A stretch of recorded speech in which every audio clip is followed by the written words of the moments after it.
À sa sortie en novembre 1994, le premier Warcraft s'impose comme l'une des références du genre stratégique temps réel. Une longue série d'imitateurs plus ou moins inspirés et réussis lui emboîteront le pas. War Diary, Warwind, Blood and Magic, Gene Wars, Rising Lands, Seven Kingdoms, Warlord Battlecry et même Age of Empires, pour n'en citer que quelques-uns. Mais la plupart de ces titres se contentent souvent d'adapter les mécaniques de Warcraft à d'autres types d'univers sans vraiment chercher à faire évoluer la formule. Un jeu prendra quant à lui le parti de proposer une expérience résolument différente. Majesty, sous-titré The Fantasy Kingdom Sim, qui est donc le sujet de ce 400e épisode de Retro & Magic.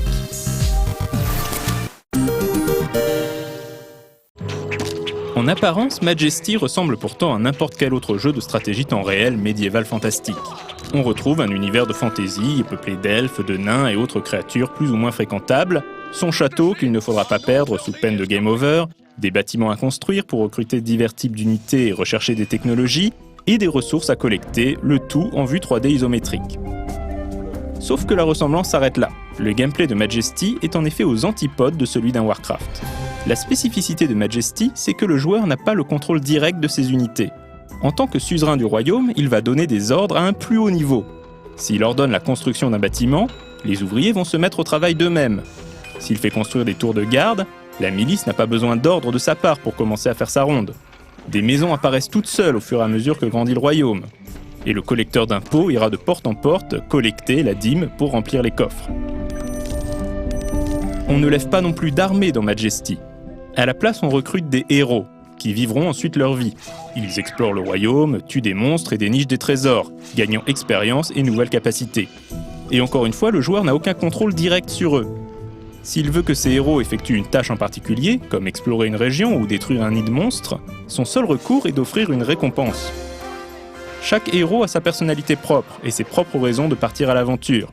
Certains cherchent avant tout à s'enrichir, d'autres ont des motivations plus altruistes. Le joueur devra toutefois essayer de les garder en vie afin qu'ils puissent monter de niveau et donc se mesurer aux plus grosses menaces qui ne manqueront pas de s'abattre tôt ou tard sur le royaume. Parmi les bâtiments que le joueur peut faire construire, le forgeron permet d'améliorer les armes et armures des gardes. La place du marché permet aux héros de passage d'acheter des potions, et la tour des mages permet de débloquer des sorts que l'on pourra ensuite lancer dans la sphère d'influence du royaume contre espèces sonnantes et trébuchantes. Le joueur pourra également établir des avant-postes et des comptoirs commerciaux afin d'étendre ses frontières loin de son château de départ et générer du commerce par le biais de caravanes. L'avant-poste a également l'avantage de devenir une base de repli si jamais le château principal est détruit, donnant au joueur une chance de rectifier la situation. Bien que Majesty propose un mode multijoueur, le cœur du jeu est le mode solo. Plutôt qu'une campagne de missions successives, le jeu propose différentes quêtes disséminées aux 4 coins du royaume d'Ardania. Chaque quête se déroule sur sa propre carte et demande aux joueurs d'accomplir des objectifs bien précis. Il peut s'agir par exemple de tuer un groupe de héros maléfiques ou de récupérer des artefacts. Évidemment, selon la quête, le joueur n'aura pas accès à certains bâtiments ou certains types de héros. Si Majesty n'était pas spectaculaire sur le plan graphique, le jeu possédait malgré tout énormément de charme. Celui-ci était en grande partie véhiculé par l'écriture du jeu, trouvant le juste équilibre entre atmosphère féerique et second degré à la Princess Bride. Un autre facteur d'immersion était la bande-son, composée par Kevin Mantei, à qui l'on doit également les musiques de Civilization 2 et Wizardry 8.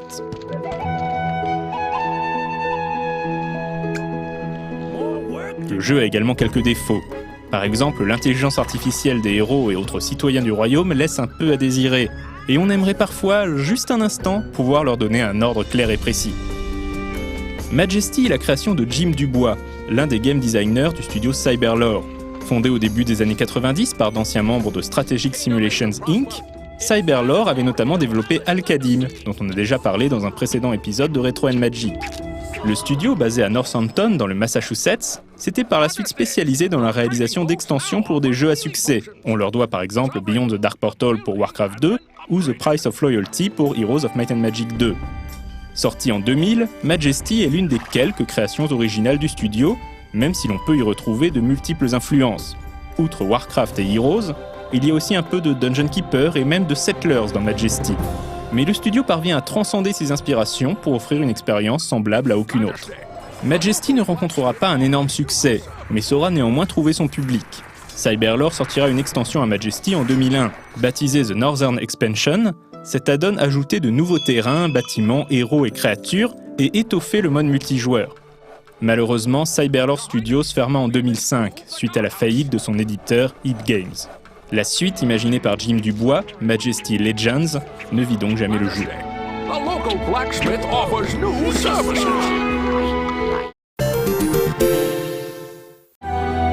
Les droits de Majesty furent finalement rachetés par Paradox Interactive, qui confia à la société russe One Sea Company le développement d'une suite.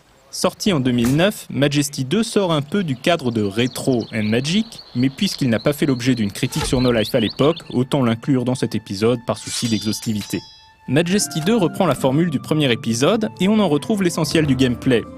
Le principal changement est d'ordre graphique. Le jeu est désormais intégralement en 3D et il faut bien admettre qu'il est plutôt joli avec ses modèles détaillés, ses environnements soignés et ses couleurs riches et chaleureuses. Mais si le gameplay est resté essentiellement le même que celui de l'original, les développeurs russes ont tout de même intégré quelques petites nouveautés, comme la possibilité de ressusciter les héros morts au cimetière ou de conserver ses meilleurs héros et artefacts d'une quête à l'autre, histoire de ne pas recommencer de zéro à chaque fois.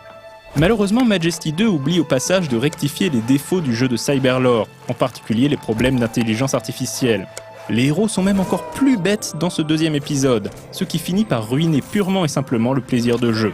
Pour ne rien arranger, les quêtes proposées sont pour la plupart des copier-coller de celles de Majesty premier du nom, à la différence que le ton charmant et l'humour bien dosé du jeu original laissent la place à de la parodie façon donjon de Nullbuck, sans le talent d'écriture requis pour que ce soit drôle. Bref, Majesty 2 n'est fondamentalement pas un mauvais jeu et apporte même quelques nouvelles idées intéressantes à la formule créée par Jim Dubois, mais il ne parvient jamais à s'imposer comme autre chose qu'une pâle imitation, certes respectueuse mais paresseuse et peu inspirée. Un comble. The quest is completed, sire. A tremendous victory, sire. Well, perhaps I exaggerate a bit, but it was well played. Si nul Majesty 3 ne semble pour l'instant prévu, Paradox a étendu l'univers d'Ardania sur d'autres types de gameplay. Tower Defense avec Defenders of Ardania, 4X avec Warlock Master of the Arcane, et gestion de donjons avec Empire. Ces deux derniers ont d'ailleurs été critiqués sur No Life. Hélas, aucun de ces spin-offs n'a su renouer avec la magie, non, la majesté de l'épisode fondateur.